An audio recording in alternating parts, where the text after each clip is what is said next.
Assalamu alaikum wa rahmatullahi wa barakatuh. Bismillah here. So inshallah in today's session we're going to cover the first 10 verses of Surah Yunus, and I'm going to demonstrate to you that true genuine tafsir is really 90% Arabic mastery. It's knowing the language and rational honesty. So anyone that tries to sell you and try to convince you that there is a methodology in order to understand the meanings of the Quran, and this methodology needs to be extracted from the Quran, then this person really what they're doing is they're trying to scam you, and they're trying to position themselves as a gatekeeper, and they're trying to simultaneously create distrust from everyone else, from all of the people that have engaged the Quran. In other words, every single Muslim for 1400 years, they were all wrong because they weren't following the methodology. So what I'm saying is that this very idea that a methodology exists for engaging the Quran is the fabrication.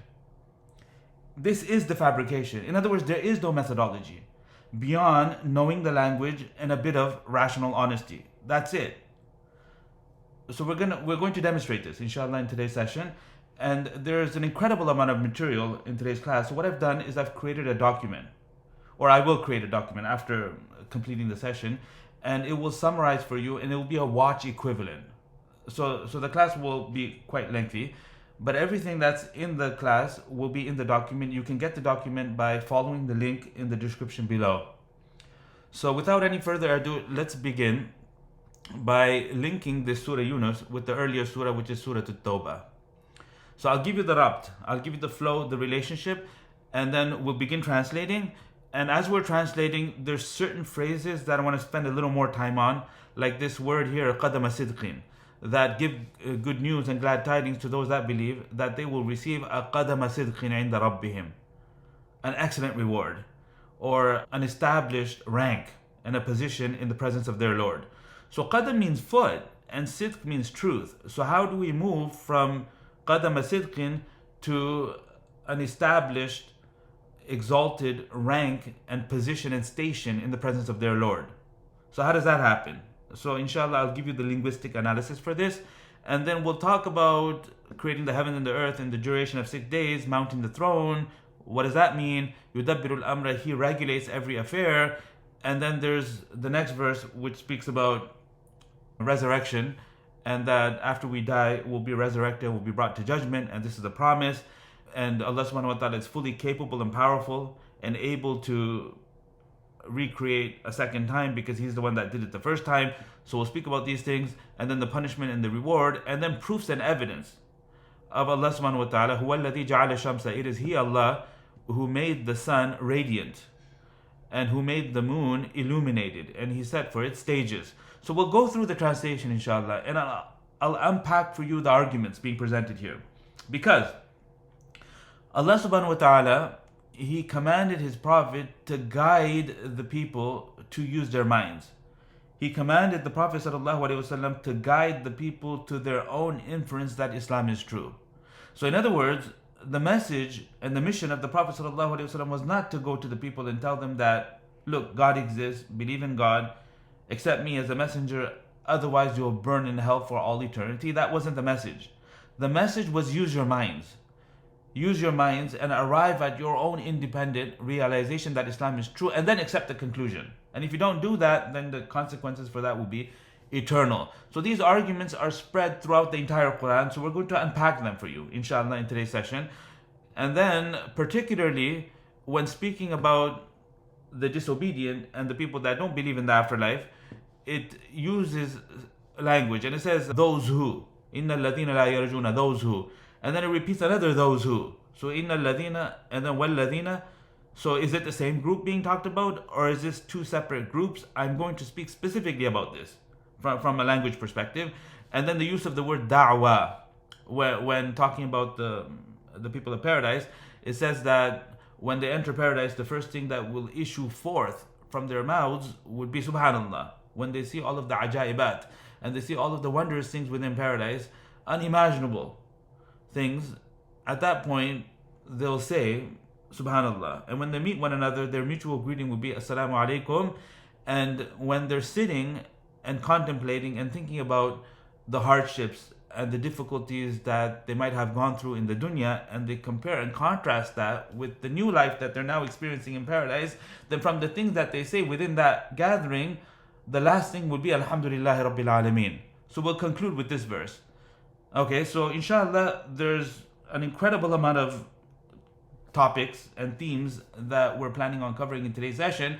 Again, I've gone ahead, or I will go ahead, and summarize all of that for you in a watch equivalent summary, 20 pages, 30 pages, however many pages, so you can read that and then rewatch the video a second time. And now let's link this to the previous surah, Surah Tawbah. So Surah Tawbah, in case you didn't know, is a surah that is from the final surahs that were revealed in the Quran, and it was at a time when the mission of the Prophet ﷺ was reaching its completion, and treaties that were there between the Muslims and between the neighboring Quraysh and the different tribes in Arabia, those treaties were severed, and an announcement was made that Allah and His Messenger no longer have any agreements with any of these disbelievers. So some people were given 4 months, and some people were given to the end of the current treaty. And some of them actually violated their treaty. So they weren't entitled to any grace period, but yet they too were given some grace period. So the point was to empty out the Arabian Peninsula from all polytheists and all mushriks. And sovereignty was for Islam throughout the Arabian Peninsula. So this was the theme of Surah Tawbah, and it talked about disempowering the religious crazies. So essentially what jihad is it's the Islamic equivalent of secularism. Okay, which is probably the first time you heard that. So what is secularism? Secularism is separating between church and state. So every false religion, what it has in common is that there is a priesthood, which we call a church. It's a priesthood. It's a group of men that claim to be speaking on behalf of God without evidence. And this group of men collude with the government. So you have an oppressive government and you have a clergy. And the clergy gives to the government something, and the government gives to the clergy something, and as a result of that, the masses are oppressed and manipulated. So this is false religion. And Karl Marx, he said religion is the opium of the masses. That's what he was talking about. So what jihad does is it disempowers the religious crazies. And it's a command. And if jihad kept going on, then we wouldn't have a lot of the atrocities and the genocides and the things that are happening today in this world would not happen. Because those people, they rely on false religion, they rely on distorted, corrupted scripture that encourages them to commit genocide and to go kill babies and to bomb, dismember, and kill children. And they think of it as a religious obligation. They got to do that. They got to kill the babies. Okay, so what jihad does is it disempowers people like that. So the earlier surah was about engaging with the kuffar and the disbelievers militarily. So it was a muhajja bis-sinan. So this upcoming verse now engages the disbelievers intellectually. So militarily versus intellectually, and that's how the two surahs relate. Now, the themes within the surah are the truthfulness of the Quran. So there's affirming the truthfulness of the Quran, which happens in the opening couple of verses. And then it speaks about Tawheed. And when the term Tawheed is used in the context of Tafsir, then it has one of two meanings. Tawheed is either referring to Ithbatu Sani', in other words, affirming and establishing and proving that the entire universe completely and utterly depends on the knowledge, will, and power of Allah. So this is Tawheed, that there's nothing in this universe that does anything independently of its own accord, and everything happens by the direct knowledge, will, and power of Allah. So this is proven through rational evidence. Okay, and we'll see some of that today, inshallah, in today's class. And the other meaning for Tawheed is istihqaqul uluhiyya, that is only Allah that is worthy and deserving of worship, and no other thing that is worship other than Allah is done so in a justified way. So Allah alone is entitled and worthy of all worship. So that's Tawheed. Tawheed in the sense of Ithbatu Sani', and Tawheed in the sense of Istihqaqul Uluhiyya. Right? So Ithbatu Risala, affirming messengerhood and the truthfulness of the Quran, because the Quran is a source of knowledge. Obviously, it's revelation. Revelation is a source of knowledge, but it can only be presented in order to prove things if it's first itself proven. So the revelation needs to be proven to be coming from God, and then it opens up as a source of knowledge. So through revelation, we learn a lot of things. We learn about what happens after death. We learn about history. We learn about many things that we would not be able to gain that knowledge on our own. Like what happens after death? Is that the end of it? Okay, that's within the power of Allah, right? That it could be the end of it. That nothing happens after death. It just ends. And so the soul lives on. That's another possibility. The soul then reconnects to some other life form, some other body, aka reincarnation. That's also a possibility. Hypothetical. It's a possibility. So we don't dismiss it immediately. Another possibility is that the souls are preserved in some realm only to be reconnected with the body at some future date, and that's called resurrection. So from all of these possibilities, which one is the one that will actually happen? So the revelation tells us this. The prophets are sent into this world, and through revelation, Allah subhanahu wa ta'ala communicates to mankind that here's the way things will play out. Here's what will happen. So that only works if you first established and proven that the revelation is genuine. Because any imposter can get up and say anything. So how are the people supposed to be able to distinguish between the imposter and the genuine prophet and the genuine messenger? It's done through miracle. So it just so happens that Allah subhanahu wa ta'ala has embedded within the Quran itself its own evidence, its own proof, its own miracle, and that is by the special use of the language within the Quran. And that's alluded to in the opening two verses. Okay, so I think we're ready to begin the translation. Bismillahir Rahmanir Rahim. A'udhu billahi minash shaitanir rajim. Bismillahir Rahmanir Rahim. Alif Lam Ra. So the letters that are at the beginning of these surahs, what they are is they're alluding to the challenge that was stated elsewhere in the Quran, that the ancient Arabians were challenged to bring the equivalent of 3 small verses that would match the eloquence of the Quran.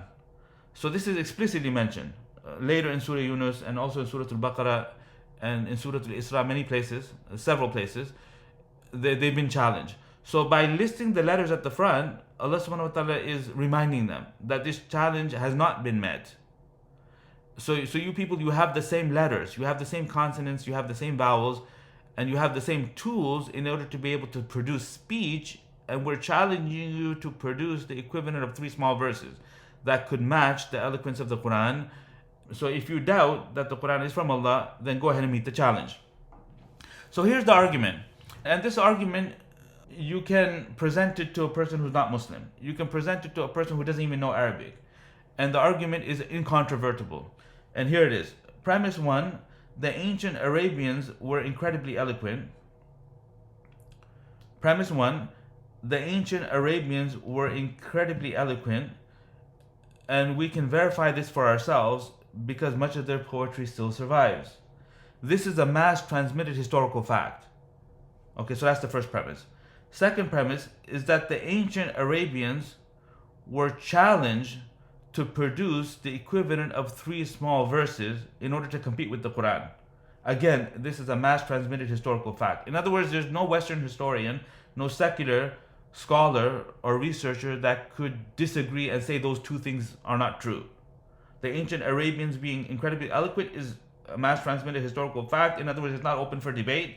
And the fact that the Quran challenged them, in other words, that the Prophet ﷺ uttered this challenge, this is a historical fact, right? So I'm not saying that he's a messenger, not right now, not yet. I'm just saying the fact that he said it is verifiable and it's historical. Third premise, the ancient Arabians chose to go to war and fight against the mission of the Prophet ﷺ. And this too is a mass transmitted historical fact. 3 premises. The fourth premise, the ancient Arabians would not have done that if they did not recognize the miraculous eloquence of the Quran. So in other words, the Quran is miraculously eloquent. And there's 2 ways in order to arrive at this conclusion yourself. Either you can learn the language. You can learn the language and you can experience what the pre-Islamic Arab experienced themselves. Like the Bedouin, he fell off the camel and he's prostrating, and they said, "What are you doing?" He said, "I'm prostrating to the verses." So you can reach that level, and people are doing it even today. People are learning the language and they're able to get something akin to that experience themselves. And the other way is to rely on expert testimony. The experts in this case are the ancient Arabians, right? So somebody might say that if I were to bring my own experts and they claim that the challenge has been met, then would you accept it? Think about that. The answer is, of course I would accept it, because that's the whole point. But you need to realize that the experts you bring to me, they need to be universally recognized. Because that was the first premise. Because I said the ancient Arabians were incredibly eloquent, and this is a mass transmitted historical fact. You see, so you have to pay attention. So this is the proof. And the Alif Lam Ra and the Kaf Ha Ya Ain Sad and the Alif Lam Mim and these letters that come at the beginning of the surah, they're there in order to constantly remind the Arabians that, look, the challenge is outstanding. You haven't met the challenge. You should accept the truth, and you should accept that the Quran is from Allah, because Allah Subhanahu wa Taala, everything utterly depends on the knowledge, will, and power of Allah, including human eloquence, including the ability of a human being to compose eloquent speech, like speed, like running, physically running, like a race, like a 100-meter dash. So there are limits to what the human body is able to do in terms of speed. So the world record right now is probably 8 point whatever seconds. And if somebody were to do it in 7.9, then this will be breaking news. Without question, this will be breaking news. And it would be a big deal. But would it be a miracle? Maybe, maybe not. But if somebody was to do it in 2 seconds, like run the 100-meter dash, then there would be no question that this is physiologically impossible for a person to run that fast, 100-meter dash within 2 seconds, and it would be considered a miracle. So now, are miracles possible? We say yes, because everything happens by the direct knowledge, will, and power of Allah, and He freely chooses to make everything happen. So He governs the universe in a scientifically coherent way, which means that it lies within His power to break that association whenever He wishes. We don't normally see it happening, but rationally it is possible. Rationally it is possible. I'll talk more about this inshallah as we continue. But I need to explain it now, because understanding a miracle depends on the premise that the universe is governed by Allah at each and every moment. Because if you don't accept that, then the miracle thing doesn't make sense. Because what is a miracle?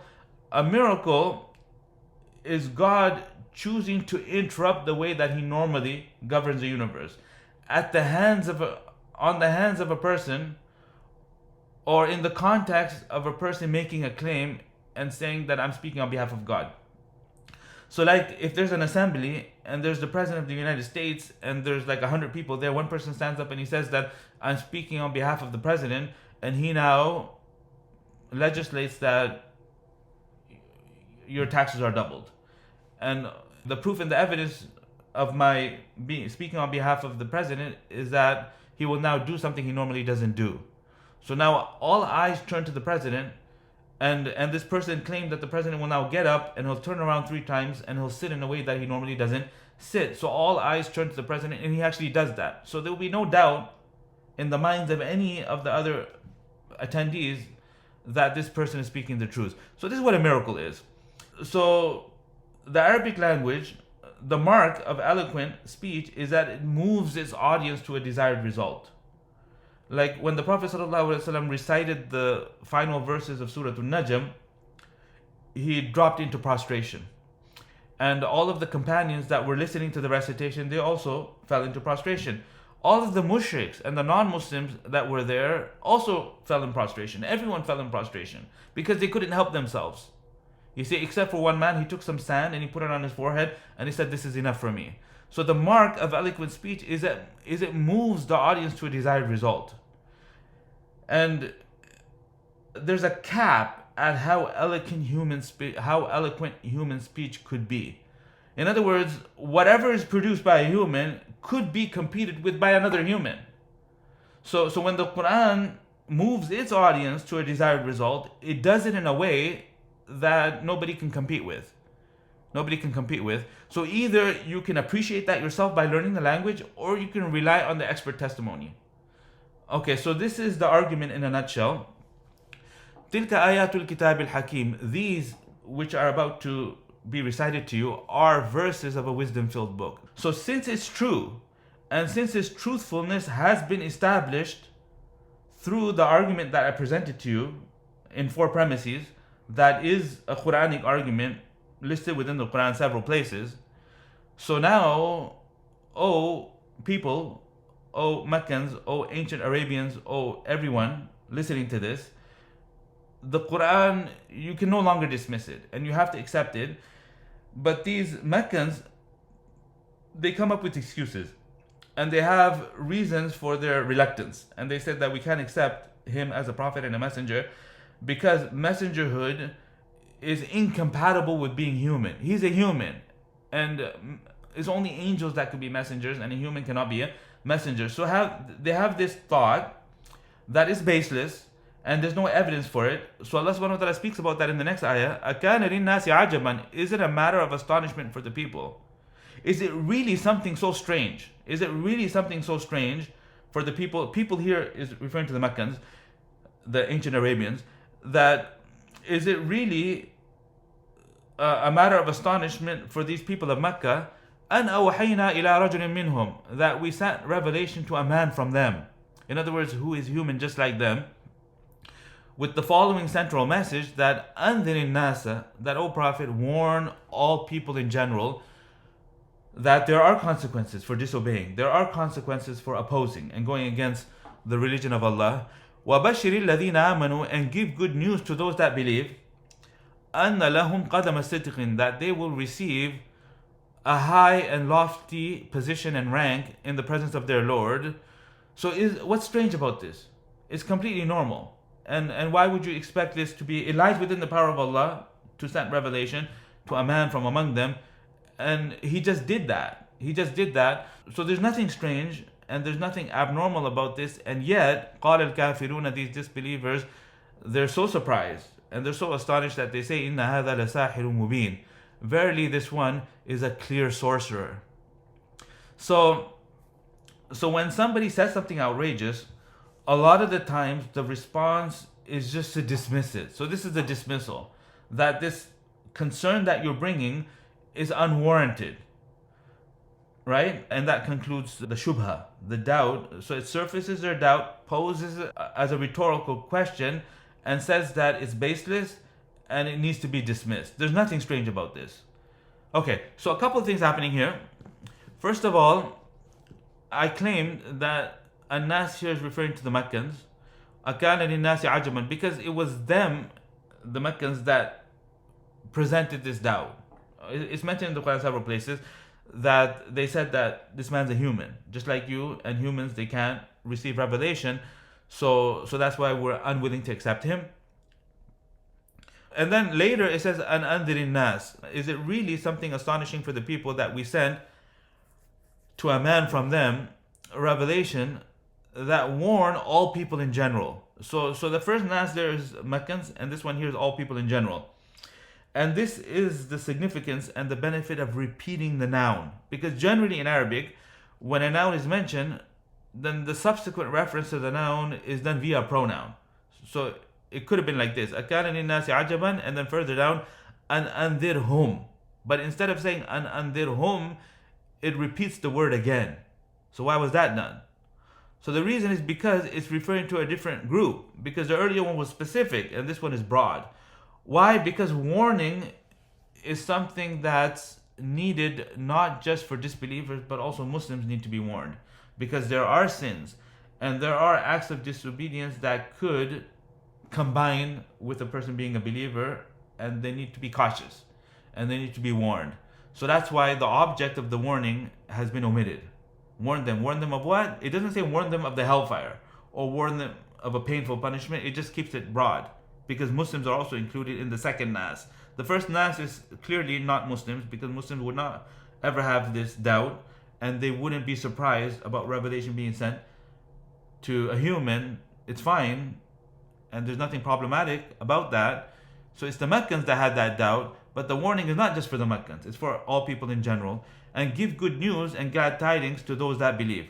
أَنَّ لَهُمْ قَدَمَ صِدْقٍ, that they will receive a high and lofty, exalted position and rank in the presence of their Lord. Okay, now the word Qadam, the original dictionary meaning is al-udhu al-makhsus, the foot. It means foot. Okay, so this is an example of mentioning a tool and intending that for which it's a tool. So you use the foot in order to make progress. So sabiqatan wa manzilatan rafi'atan. So qadama sidqin is in the meaning of sabiqatan wa manzilatan rafi'atan, like an high, exalted, lofty rank, because the foot is used for movement and forward progress, and the progress is used in order to attain the rank. So it's like mentioning the tool in intending that for which it is the tool. So it's called majaz mursal in the Arabic language. And another example that I'm sure many of the audience will be familiar with is when the Prophet Ibrahim والسلام, prayed to Allah and he said, "Oh Allah, give me a lisana sidqin. وَاجْعَلْ لِي لِسَانَ صِدْقٍ فِي الْآخِرِينَ." That, oh Allah, give me a lisana sidqin in the generations to come after me. Or lisana sidqin aliyan, an exalted lisana sidqin. So lisan here, the dictionary meaning is tongue. In other words, the morsel, the thing in the mouth. That's what the word lisan means literally. But over here, figuratively, it's being used in the meaning of renown and legacy. In other words, when people mention me, oh Allah, I pray that they mention me with respect and honor, and this dua of the Prophet Ibrahim was accepted.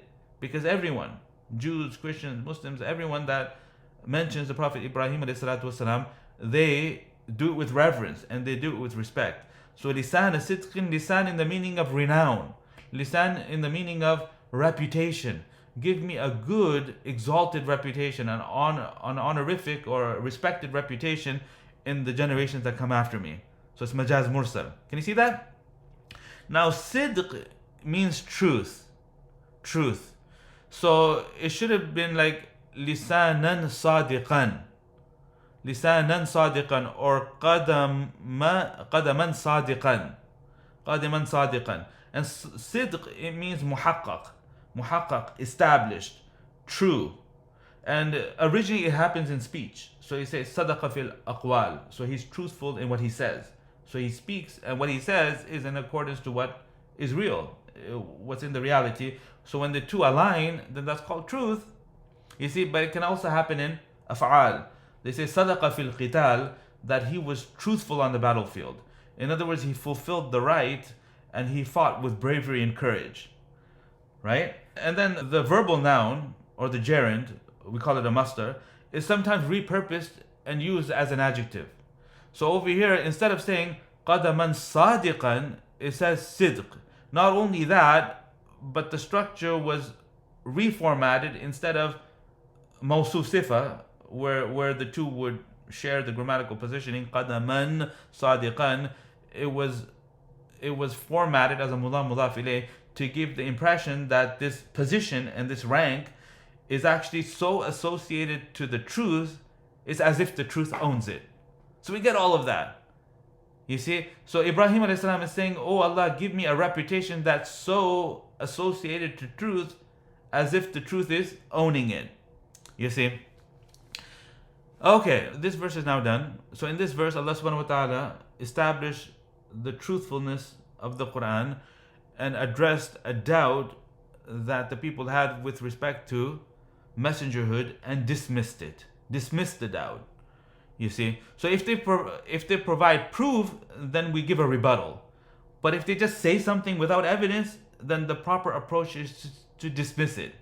And the onus was on them. And they didn't provide the evidence, so we just dismiss it.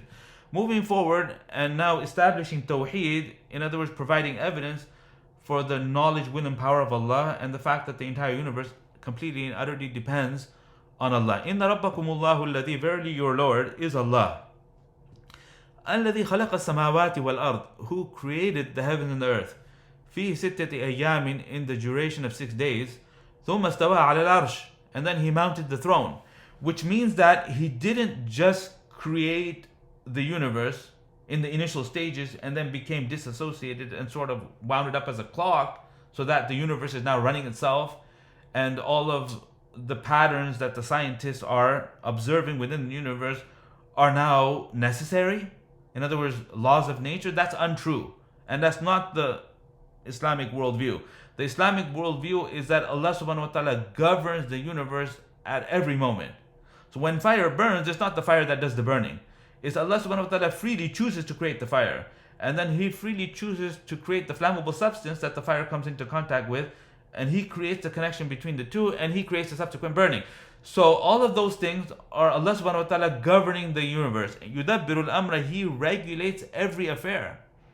Everything that happens, it happens by Him directly. So mounting the throne means that Allah's running everything.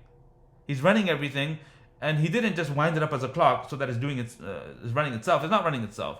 Allah subhanahu wa ta'ala is doing everything, and He's freely choosing to do it, which means that He can create the fire and the flammable substance and the connection, and then stop the effect from occurring as well, and we would call that a miracle. So miracles are not rationally incoherent. Miracles are absolutely possible. They're absolutely possible, but we don't see them happening, but that's fine because Allah does not will for them to happen, except under very specific cases when there's a human being claiming to be speaking on behalf of God. Then this human being now needs to be distinguished from the imposter, so it becomes the equivalent of sign language. So Allah does something He normally doesn't do, in order to show the people that this person is speaking the truth. And the example, the analogy I gave you a few minutes ago. So inna Rabbakum Allahu alladhi, verily your Lord is Allah, alladhi khalaqa samawati wal ard, who created the heavens and the earth, fi sittati ayyamin, in the duration of 7 days.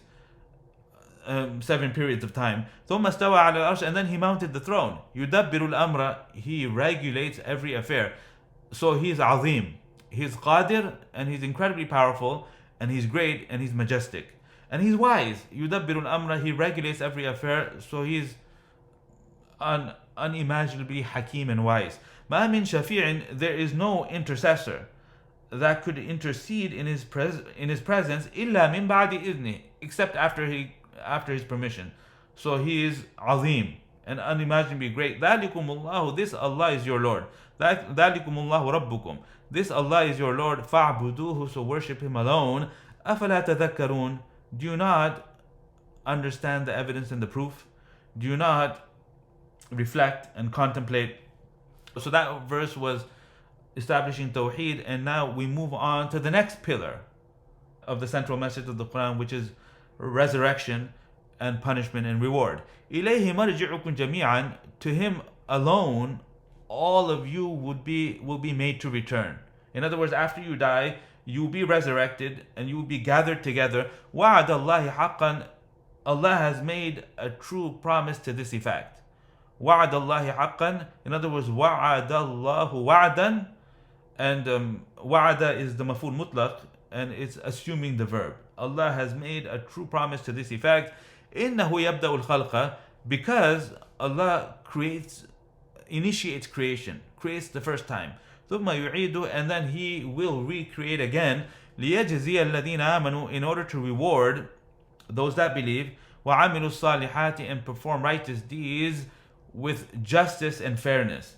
That the good deeds that they do will not go unrewarded, but instead Allah will grant to them much more than what they deserve. وَالَّذِينَ كَفَرُوا, and as for those that disbelieve, لَهُمْ شَرَابٌ مِّنْ حَمِيمٍ, they will receive a drink of boiling water. وَعَذَابٌ أَلِيمٌ, and a painful punishment because of their continuous disbelief. بِمَا كَانُوا يَكْفُرُونَ, because of their continuous disbelief. Okay, continuing with now further proof and evidence for the knowledge, will, and power of Allah and His necessary existence. That Allah is the one on whom everything depends, while He Himself doesn't depend on anything. هُوَ الَّذِي, it is He, Allah, جَعَلَ الشَّمْسَ, who made the sun, ضِيَاءً, radiant. وَالْقَمَرَ نُورًا, and He made the moon illuminated. وَقَدَّرَهُ مَنَازِلَ, and He set for it stages. In other words, for the moon. So the moon goes through phases. There's a waning phase, there's a waxing phase, there's the crescent, and then it increases in size until it becomes a full moon, remains like that for 3 nights, and then it goes through all of these stages, and these stages, they have a purpose. So Allah subhanahu wa ta'ala made it this way, لِتَعْلَمُوا عَدَدَ السِّنِينَ وَالْحِسَابِ, in order that you know the number of years and calculation in general. So the movements that are associated to the celestial bodies are there for, there's wisdom, there's great wisdom. in why everything in the universe happens, and part of the wisdom is for human beings to be able to keep track of years and keep track of calculation in general. So everything has a purpose. So when we look at the universe and we see that the sun shines, we ask the question. So here's the proof. That when we look at the sun and we see the sun shining, so we ask the question, what makes the sun shine? When we see that the winds blow, we ask the question and we say, why do the winds blow? Why is grass green? So the materialist scientists would look at the shining of the sun and say the sun shines because of nuclear fusion. The winds blow because of differences in air pressure. Grass is green because of a particular pigment called chlorophyll, and there's some chemical reaction that happens that causes the grass to be green. So we will agree with the scientists that the sun needs something to make it shine, but we will disagree that it's nuclear fusion that makes the sun shine. We will agree that the winds blow and the winds need something to make them blow, but we will disagree that it's differences in air pressure that properly and fully explain the blowing of the winds. Why do we disagree? The reason is because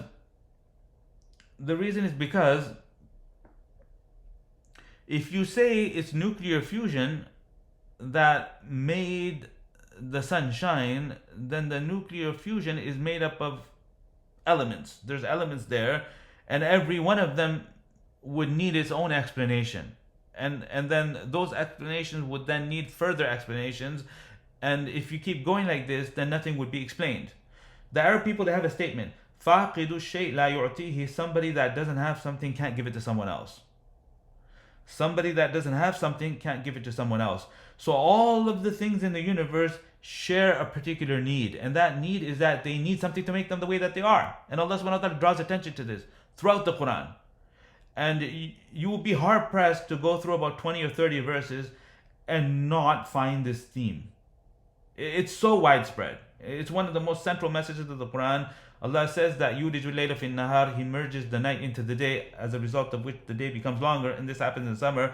Wa yuliju nahara fi layl, and He merges the day into the night, as a result of which the night becomes longer, and this happens in winter. So why is Allah drawing our attention to the length of the day and to the length of the night? Because the night needs something to make it night, and the day needs something to make it day, and this something cannot also need something to make it the way that it is, because nothing would ever happen if that's the case. You see? So I can go on and build the argument for you further, but I think you get the point. You see? So all of these things that Allah subhanahu wa ta'ala is drawing our attention to, they're part of an argument. They're not random. Allah subhanahu wa ta'ala is telling it, is proving something here. That the sun is radiant, and it's not an assertion. So when it says that it is He, Allah, who made the sun radiant, so we don't believe this because the Quran says so. We believe this because, of course, the sun needs something to make it radiant. Of course. Even the materialist scientist accepts that the sun needs something to make it shine. But now the disagreement is, what is that thing that makes the sun shine? So the materialist scientist points at something else in the universe and says that's what did it. And then when the question is shifted, then they'll point out yet something else, and they'll keep going, and they say this is the progress of science, and everything is fully explained. We say not a single thing is explained. Because here's the analogy.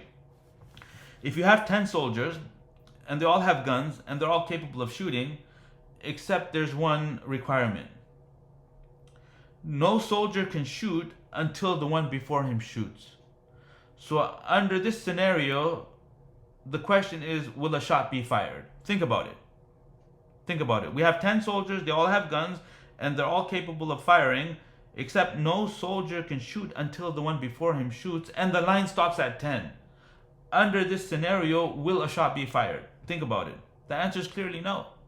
Because the soldier that's closest to us is not firing, because the one before him is not firing, on account of the one before him not firing, and soldier number 10 is also not firing, because he's the last one, and there's no soldier before him, and yet his condition is also unfulfilled, so therefore no shot will be fired. And what are we left with? We're left with complete silence. If we take this line of 10 soldiers and double it and turn it into 20, will anything change? Think about it. Obviously no, it's the same result. If you take this line and turn it into 13.8 billion years worth of soldiers, will a shot be fired? The answer is no. No shot will be fired. Okay, for the sake of argument, if we were to take this line, hypothetical line of soldiers, every soldier in the line is capable of firing, except there's only one condition: can't fire until the one before him fires. Will a shot be fired? For the sake of argument, the line is infinite. Think about it. Pause the video if you need to. The answer is still no. No shot will be fired.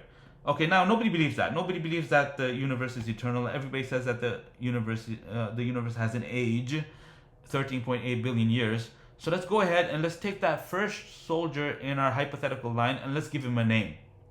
Let's call him Mr. Big Bang. So by calling him Mr. Big Bang, does anything change? The answer is obviously no. So in other words, if you believe that the physical universe is all that exists, and it's things within the universe that are bringing about other things within the universe according to the quote-unquote laws of nature, and this is your worldview, then this is refuted. This is refuted. It's false and it's refuted, and I just refuted for you. Because if that's what it is, then we shouldn't be here talking about these things. No shot would be fired. We shouldn't be here talking about these things. So the very fact that I am explaining this to you proves that that worldview is refuted. It proves that that worldview is wrong. And there's at least one non-contingent, okay, because the technical term, which I never shared with you, for everything I just described right now is contingent. So a thing is contingent when it could have been some other way. A thing is contingent when it could have been some other way. So the night is contingent. The day is contingent. Because why? Because it gets longer and shorter. The sun is contingent because it shines. The sky is blue, and it didn't have to be blue. It could have been some other color, right? So everything in the universe, and what I'm saying right now is not controversial. In other words, even the atheists and the materialist scientists will accept the contingency of the things in the universe, and therefore people would seek an explanation. They won't say that all of these things are just there, or all of these things are just the way that they are. So nobody says that the sun shines because it shines, and nobody says that the winds blow because they just blow. You know, they'll go one step back and they'll try to explain it. So the fact that they are trying to explain it proves that deep down they know that all of these things are dependent and they need something to make them the way that they are. And this is what I'm saying. You see, so if your worldview is that the things in the universe are fully and completely enough in order to account for other things in the universe, and you just mix them and match them, and you'll be able to, and everything is fully explained, then this is wrong. You see, there has to be at least one non-contingent something on whom the entire universe depends. In other words, a necessary being. So now, have we proven the God of Islam?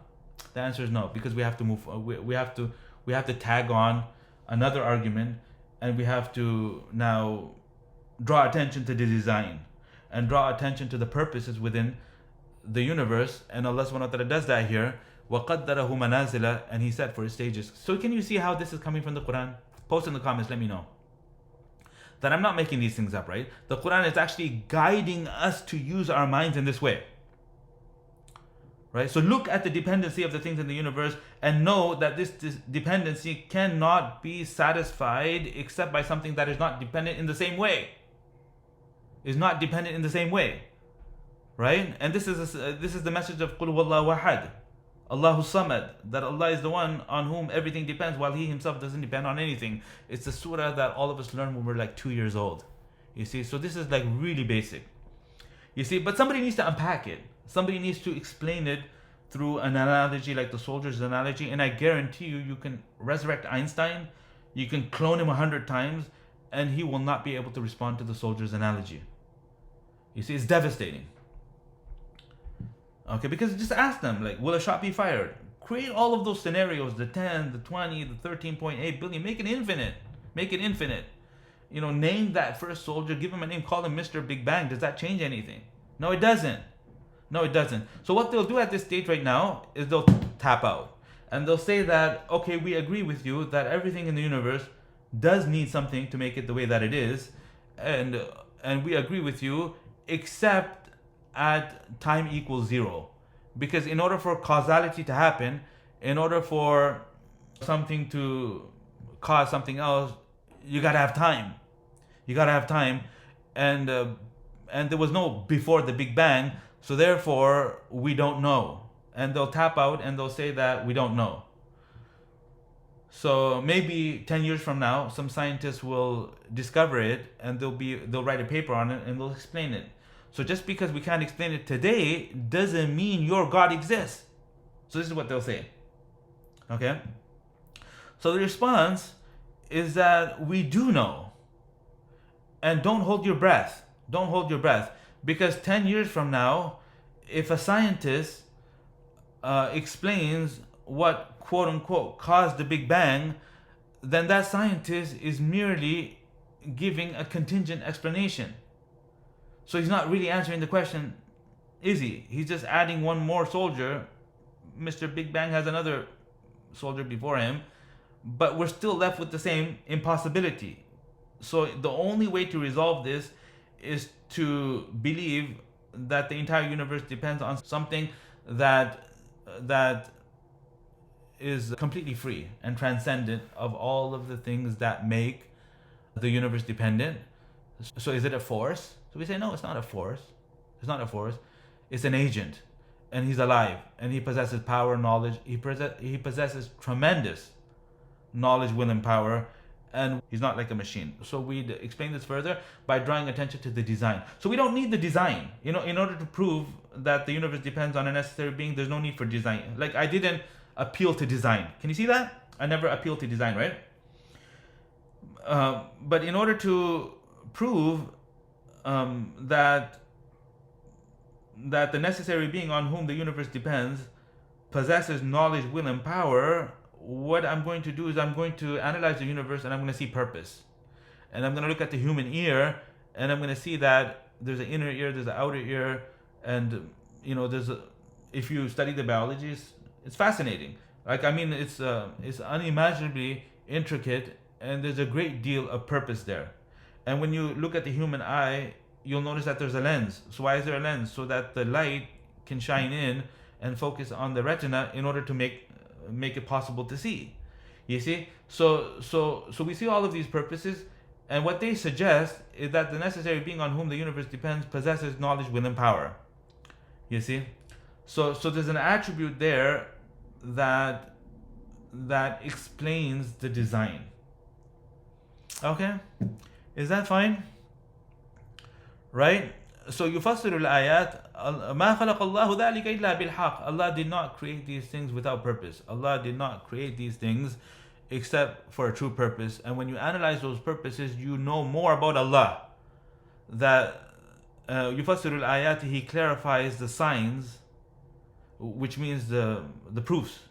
لقوم يعلمون, for people that use their minds. So another question we get is that, if your argument is so simple and it's so straightforward and it's so incontrovertible, then why isn't the whole world Muslim? Why don't you have a Nobel Prize? So the answer is because there's non-rational reasons for why people don't accept the truth. Like the Meccans understood the Quran. So where it says لا يفقهون حديثا, they don't understand any speech. It's not criticizing them for their inability to understand the language. It's speaking about their attitude. In other words, these people, they're following false religion and they're benefiting from a pagan cult in Arabia, and they're financially benefiting from it. They have power, they have prestige, and they're not willing to let those things go. So therefore they refuse to ponder and reflect on the arguments. It doesn't mean they don't understand them. It means that so it's talking about their attitude and not their linguistic capabilities, if that makes sense. So Allah subhanahu wa ta'ala, He yufassirul ayat, He clarifies the proofs and the evidence for people that use their minds and they reflect and they follow the evidence wherever it leads. لِقَوْمِ يَعْلَمُونَ إِنَّ فِي اخْتِلَافِ اللَّيْلِ, verily in the alternating of the night and the day. So you see, it's drawing attention to the contingent things in the universe, and they're changing, because change reinforces contingency. So when a thing changes, what it means is that the way it was earlier was not intrinsic to it. Pay attention, this is really important, that when a thing changes, it means that the way it was before was not intrinsic to it, because otherwise it wouldn't have changed. So change reinforces contingency. إِنَّ فِي اخْتِلَافِ اللَّيْلِ وَالنَّهَارِ, verily in the alternating of the night and the day, وَمَا خَلَقَ اللَّهُ فِي السَّمَاوَاتِ وَالْأَرْضِ, and in all of what Allah created within the heavens and the earth, in other words, the entire universe. لَآيَاتٍ, there are numerous proofs and evidence, لِقَوْمٍ يَتَّقُونَ, for people that are God-fearing, people that are actually seeking the truth. They're conscious, they're seeking the truth, and so it's not difficult. Like I already listed the premises and the arguments informally above, and I can do them even more structured.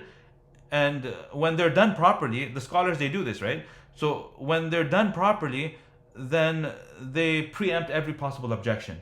And I think I've already preempted every possible objection. So post in the comments, let me know what you thought about the proof for God's existence and for the proof for God's volitional agency, that He does everything freely, chooses to do everything. The volitional agency means He freely chooses to do everything. Because look, if you go into a department store like IKEA and you go into the kitchen section and you see that there's all these plates, and the plates are identical, you'll notice that they're all identical. The reason is because they're coming off a machine.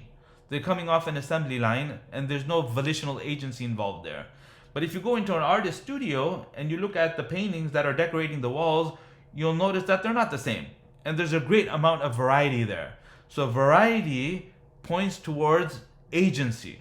Variety points towards agency. So when we look at the universe, do we see variety? Do we see everything variegated, or is it like a homogeneous blob?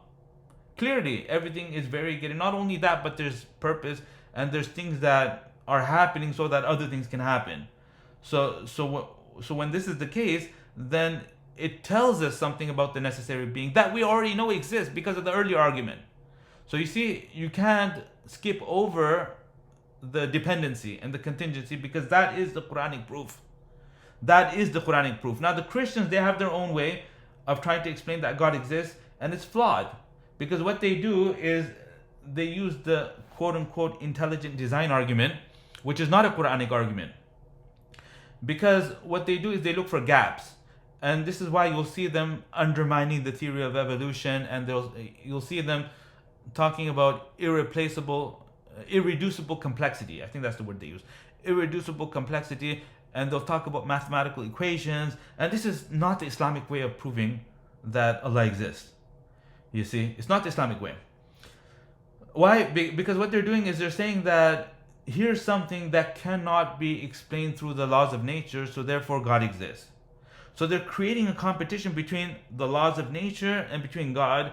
And when something can't be explained through the laws of nature, then they say an intelligent designer must have done it. So what's the flaw? There's two flaws.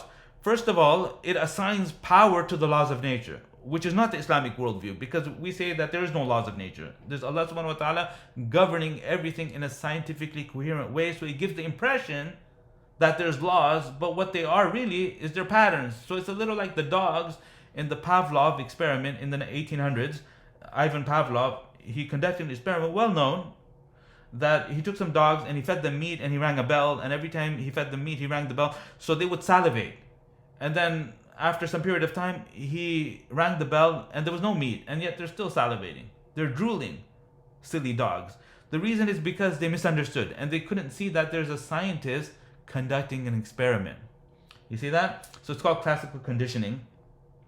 So the reason why today people believe that the laws of nature are they can't be violated, or they can't be, because we don't see them being violated, because we don't see them being breaking, but it does lie within the power of Allah to break them.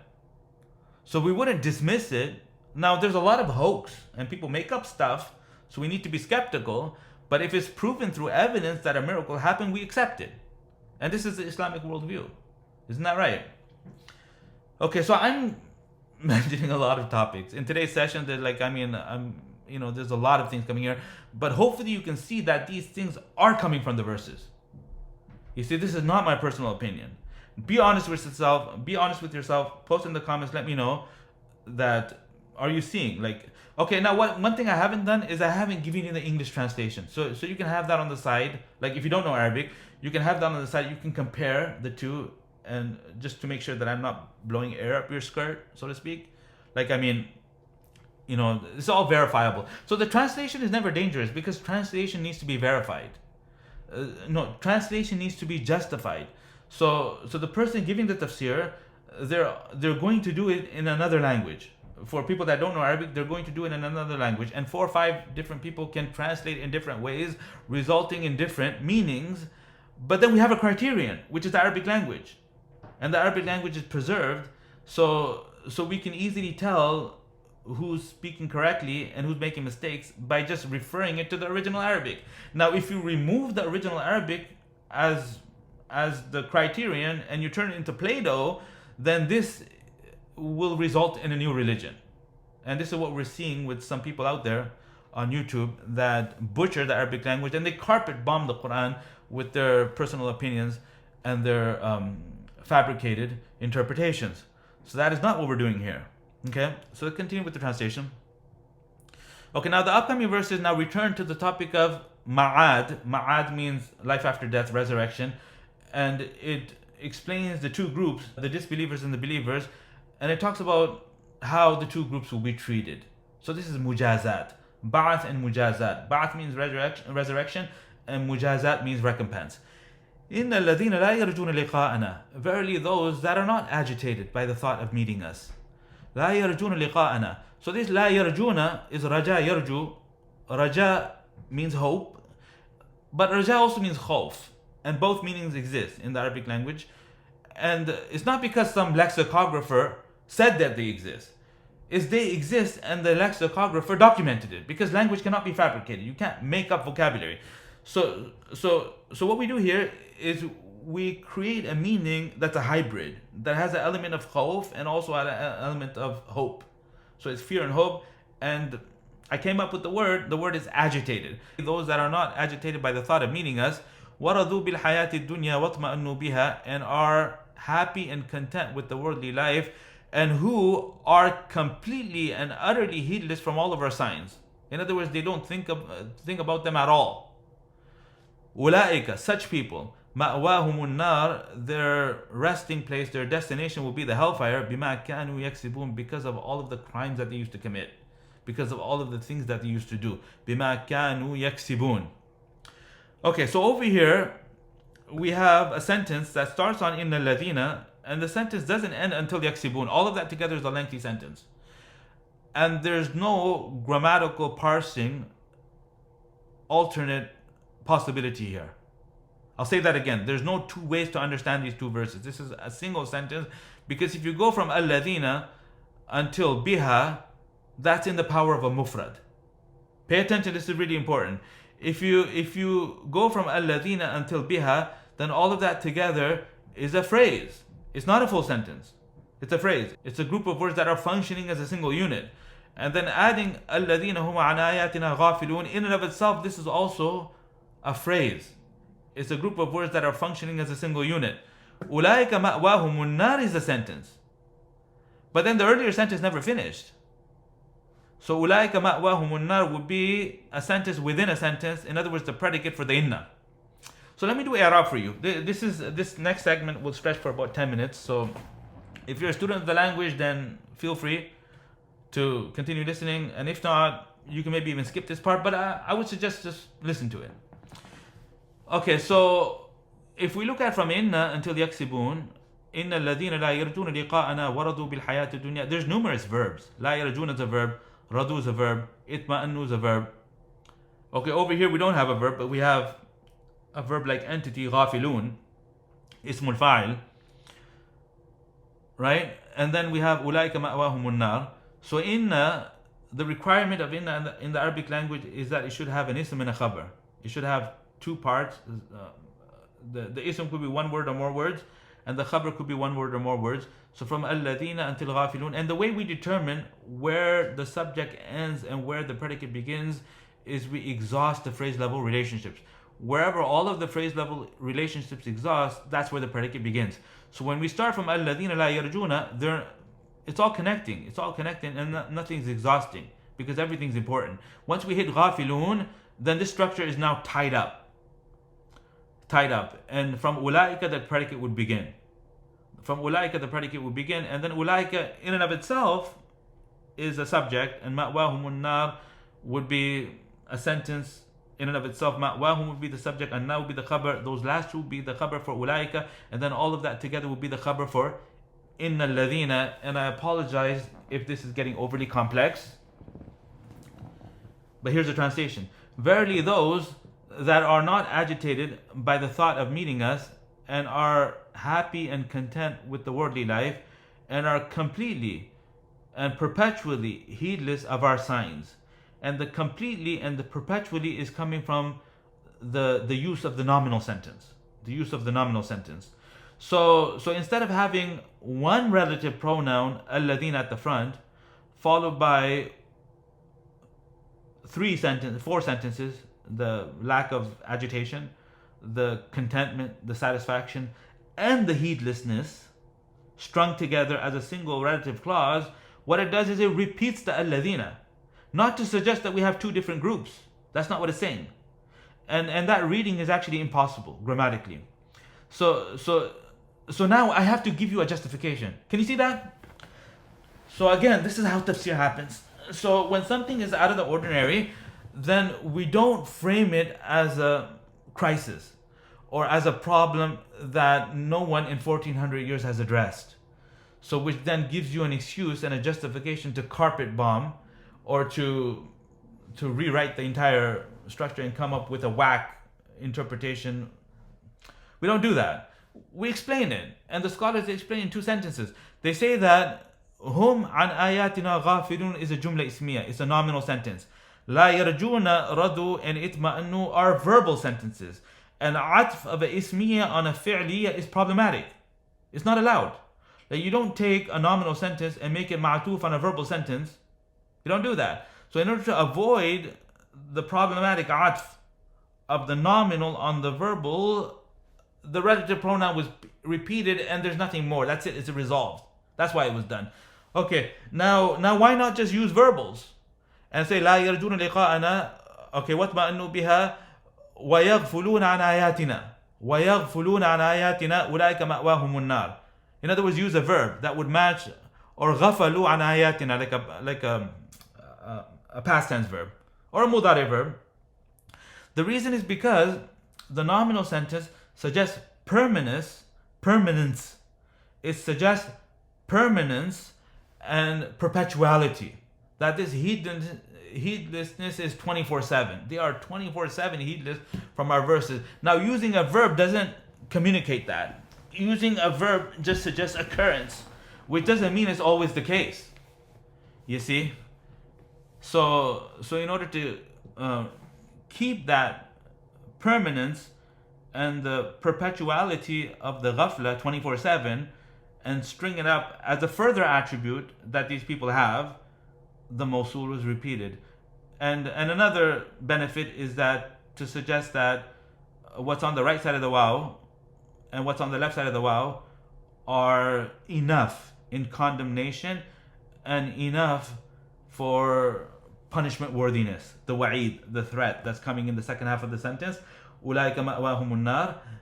So either one would be enough for a damnation. And if both are there together, then the person is even more damned, without question. You see? Such people, مَأْوَاهُمُ النَّارِ, and the such people is coming from the use of the ismul ishara within the predicate, because when several attributes are listed, followed by a demonstrative pronoun, then the purpose of the demonstrative pronoun is to highlight that this subject is worthy of this predicate on account of the stated attributes. In other words, the lack of agitation in meeting us, the contentment and the happiness with the worldly life, and the 24/7 heedlessness are precisely the reasons why ma'wahumun nar. So the ulaika serves as a bridge, and this is talked about in the books of Balagha. But you got to know Arabic.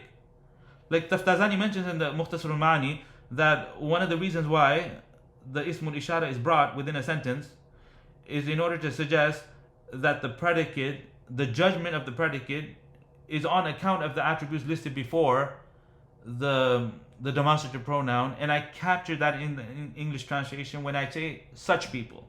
such people, because the word such in English is sort of doing the same thing. Can you see that? Completely, he lists such people, their destination is the hellfire, بِمَا كَانُوا يَكْسِبُونَ, because of all of the crimes and the atrocities and the bad things that they used to do. إِنَّ الَّذِينَ آمَنُوا وَعَمِلُوا الصَّالِحَاتِ, verily those that believe and perform righteous deeds, يَهْدِيهِمْ رَبُّهُمْ, their Lord will guide them, parentheses, to their purpose, to their objective, to their maqsad. Their Lord will guide them to their objective, in other words, paradise, بِإِيمَانِهِمْ, on account of their belief, on account of their evidence-based beliefs. تَجْرِي مِن تَحْتِهِمُ الْأَنْهَارِ, beneath them rivers will flow, فِي جَنَّاتِ النَّعِيمِ, within gardens of eternal happiness. When they enter into paradise, and they experience for the first time all of the wondrous, amazing, unimaginable luxuries and comforts and all of the beautiful things that they'll see that no ear has ever heard, no eye has ever seen, and the thought of which has never occurred to any heart. When they see all of that, the first thing that would issue from their mouths is Subhanallah. And then when they meet one another and they become acquainted with the people that they knew in the world, then their mutual greeting will be Assalamu alaikum. And then when they're relaxing and they're pondering and reflecting over the world, over the life that they lived within the dunya, the hardships, the calamities, many of them might have been oppressed in this world, and they might have even died martyrs, starved, like all of the bad things that we're seeing happening to Muslims today. When they look at that and they contrast that with the new, unblemished, amazing life that they're experiencing today, then from the last thing that they'll say in that gathering is Alhamdulillahi Rabbil Alameen, and that concludes the verses for today. So over here it says da'wahum. Okay, so this is du'a'uhum reformatted, and another word was used instead of the expected word. So whenever that happens, the scholars would explain it. So over here they say du'a suggests need. So when you make a du'a, it's because you want something. You supplicate because you want something, and there will be no need in paradise. So using the word du'a'uhum would have not been the most precise and best word to use. So the word da'wah was used to suggest lack of need. So it will be something that issues forward from their mouths. In other words, they'll just say it. They'll say Subhanallah, and they'll be saying it for pleasure. They won't be saying it in order to get something out of it. They'll be saying it taladdudan. They'll be inspired by Allah to say it in paradise, and when they see, they'll say Subhanallah. And when they're greeting one another, they'll say Assalamu alaikum. And when they're contemplating and reflecting about the two lives, then they'll say a lot of things in that gathering. And from the last things that they'll say, one of the last things that they'll say is Alhamdulillahi Rabbil Alameen. All praise belongs to Allah who guided us to this and removed all of our discomforts, adhaba anna al-hazan, etc., etc. And that is it. So again, if you want a watch equivalent summary of this session, then go ahead and look in the video below, and look in the description below, and follow the link, and give your email address. It's probably asked for your email address, so give your email address. You'll immediately receive the download. And I've been teaching tafsir for well over 15 years. I've been teaching Arabic for over 20 years, and we've gone through the tafsir of the entire Quran, similar to how I just did it for you right now. And as you can see, tafsir is not mysterious. There's nothing complicated, but I mean, the arguments are there within the verses, and the scholars have explained these things. So when we benefit from the scholars, we're benefiting from the life work of others that are ahead of us. So we have a student that's only been studying Arabic for 6 months, and we have a scholar that's spent his whole life, over 40 years, engaged in the Quran deeply, thinking. So what the student does is he reads from the scholar, but then the scholar has to justify what he's doing. You can't just make stuff up.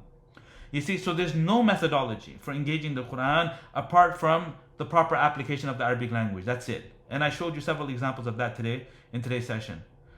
So again, I would suggest watching this a couple of times. And if you want more sessions like this, then post in the comments below and let me know. If you have any questions about the material that's been discussed in today's class, then ask that. But please, my earlier 4 uploads before today's session was refuting, Dr. Hani, the Marvelous Quran, and I want to put that behind me.